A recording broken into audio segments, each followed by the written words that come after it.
Assalamualaikum warahmatullahi wabarakatuh. Nama saya Umi Landari, NIM 180501036, jurusan Ekonomi Pembangunan, Fakultas Ekonomi dan Bisnis, Universitas Sumatera Utara. Saat ini saya sedang mengikuti mata kuliah Teknik Komunikasi yang dibawakan oleh Bapak Afan.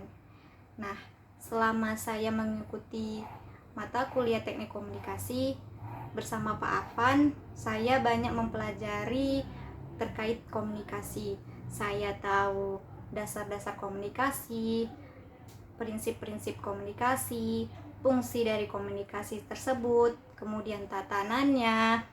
Kemudian saya juga mengetahui bagaimana kita berkomunikasi di dalam politik, kemudian komunikasi pembangunan, komunikasi tentang lintas budaya, dan untuk yang terbarunya yaitu kita komunikasi melalui new media.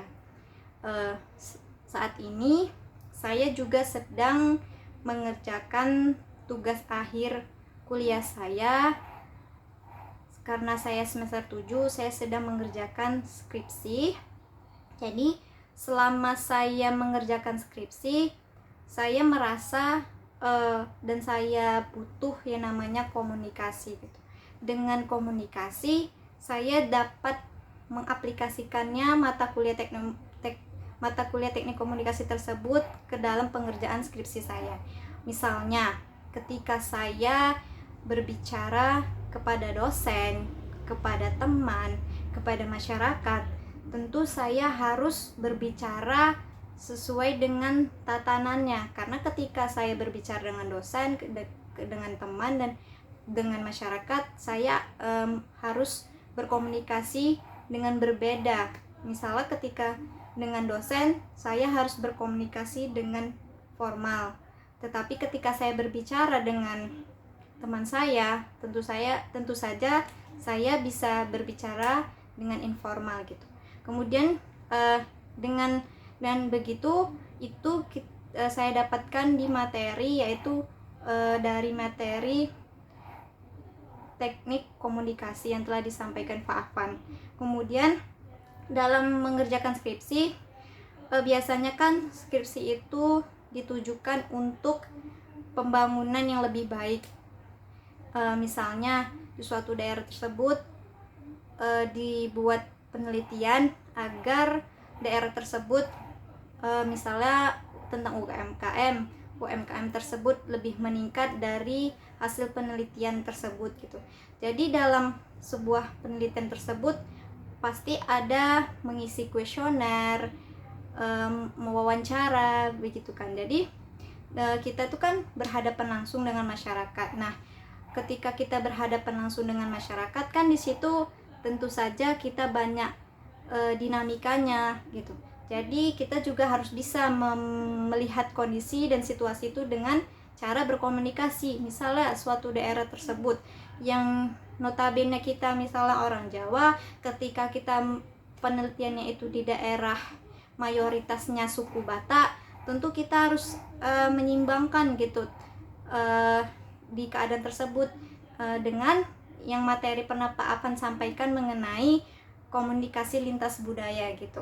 Jadi kita tidak di komunikasi ini harapannya gitu, kita itu bisa memberikan informasi yang ingin kita sampaikan kepada orang lain, yang tentunya orang lain tersebut bisa menerima informasi yang kita sampaikan gitu kan.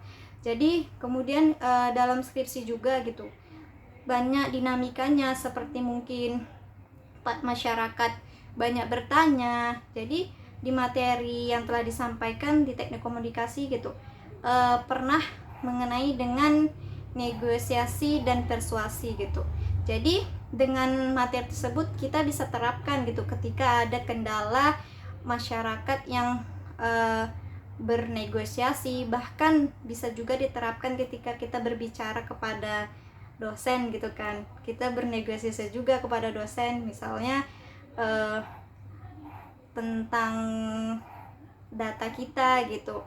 Kita bisa bernegosiasi kepada misalnya kita minta kepada kepala desa atau kepada kepala Bapeda gitu, kita mencoba untuk cara bernegosiasi dan persuasi tersebut gitu. Jadi yang saya pelajari selama ini di teknik komunikasi itu memang saya butuhkan dalam hal penunjang saya dalam mengerjakan tugas akhir kuliah saya, terkhusus skripsi gitu. Jadi mudah-mudahan dengan saya belajar teknik komunikasi nantinya saya bisa menerapkan hal tersebut gitu. Karena komunikasi itu adalah bukan sebuah mata kuliah aja gitu, tapi komunikasi itu adalah kebutuhan kita, karena setiap hari kita kan berinteraksi kepada manusia gitu, dan komunikasi itu salah satu aspek terpenting gitu. Dengan komunikasi kita bisa saling bertukar pikiran, kemudian kita bisa saling berdiskusi untuk masa depan yang lebih baik gitu. Sekian video ini, lebih dan kurangnya saya mohon maaf. Saya akhiri dengan wabillahi taufiq wal hidayah. Wassalamualaikum warahmatullahi wabarakatuh.